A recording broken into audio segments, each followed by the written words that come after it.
No matter what kind of job you have, you will at some point have to write an email.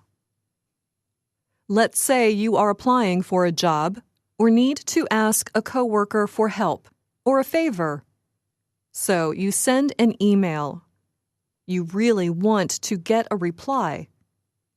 Can the words you choose increase your chances of getting a response? Yes, they can. A study on emails found that several factors affect whether or not you get a reply to your email. The company Boomerang did the study. One of Boomerang's goals is to help companies be more productive. One of its main products is a smartphone app that helps companies manage all of the emails they get each day. Experts at Boomerang asked their users to share which factors most affected whether or not they got a response to their emails. They found that many factors affect your email response rate. One factor is the length of the email. It should be short, but not too short. Another factor is the tone of the writing. Is your language too informal or too formal? And don't forget about grade level. Are the words and grammar structure too simple or too advanced? Even the length of your subject line may affect your chances of getting a response. The way in which you close an email can also determine if you get a response or not. The Boomerang study found that for most of these factors, there is a sweet spot, a point or degree where things work really well. The subject line is what people will see first. Boomerang says that subject lines with 3 to 4 words are the best for getting a response. The response rate goes down, they found, with each word you add. So remember, when writing your subject line, less is more. The reading level of the language you use in your emails matters. Boomerang found that a third grade level works best and gets the most responses. So use simple words in simple sentences. Do not utilize convoluted terminologies, use complex words, when simple ones will work just fine. Boomerang found that the sweet spot for email length is between 50 and 125 words. Experts say the response rate for emails of this length is above 50%. But do not write all 125 words into one long paragraph. Break them up into a couple short paragraphs. It is much easier to read this way. The brain and the eyes like to see negative spaces. Now remember, you are trying to get a response to your email. So a good way to do that is to ask the reader a question. It gives them something to do. Boomerang found that the emails that asked no questions had the lowest response rate. Emails that ask between 1 to 3 questions are 50% more likely to get a response than emails asking no questions. However, don't ask too many questions. With each extra question you ask in your email, your response rate drops. The tone of your email matters very much. The tone is the feeling or attitude expressed by the words that someone uses in speaking or writing. When writing an email, be positive, but not too positive, or negative, but not too negative. Being neutral, neither positive nor negative, gets you nowhere. Do you think the following email is appropriate to write to a professional acquaintance or colleague? Hi, I haven't seen you in so long. I'm wondering how you are.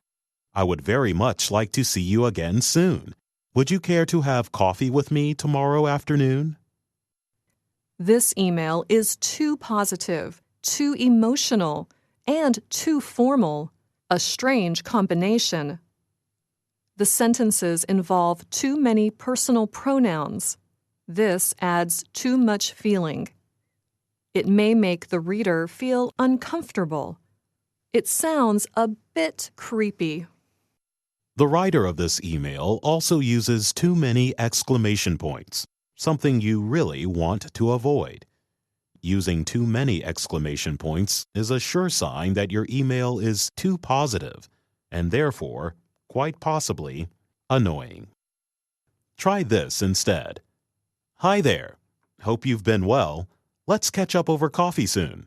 Are you free anytime next week? Hope you've been well is very common to include in an email to both friends and coworkers. It's a nice thought to share. But it also has a second purpose. It says that the writer and reader haven't seen each other recently. An English speaker will read between the lines and understand this hidden meaning. You could also write, "How've you been? It's been a long time."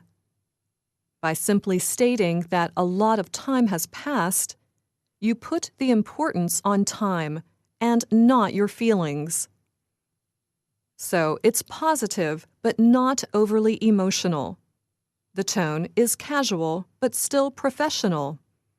And it won't seem creepy to the reader. This email also asks a direct question without pressuring the reader. They can pick a time when they are free for coffee or say that they are just too busy. However, let's say you have to write an email describing a negative experience and you want a response. As we have learned, the study found that it's actually better to be negative than neutral. But try not to be too negative. If you had a bad experience at a store, write about it simply. For example, during a visit to your store, I had a very bad experience. One of your employees was extremely rude. He refused to replace a broken television. How can I get my money back for the broken television or get a replacement? You might not get a response if you wrote something like this. "Your store is awful. I tried to return a broken television and your employee was rude. He was a stupid fool. I will never go back to your store again." Not only is the tone of this email too negative, the writer sounds crazy. So again, find the balance, the sweet spot. Brendan Greenlee studies data at Boomerang. He explains on the company's website that another email study centered only on closings. Experts studied over 350,000 email conversations of Boomerang users that involved people asking for help or advice. The study found that certain closings deliver higher response rates. Here are the top 8 email closings and their response rates. Thanks in advance. Thanks. Thank you. Cheers. Kind regards. Regards. Best regards. Best. So if you really want a response to an email, remember these writing tips. And remember that in most cases, less will get you more. I'm Jonathan Evans. And I'm Anna Mateo.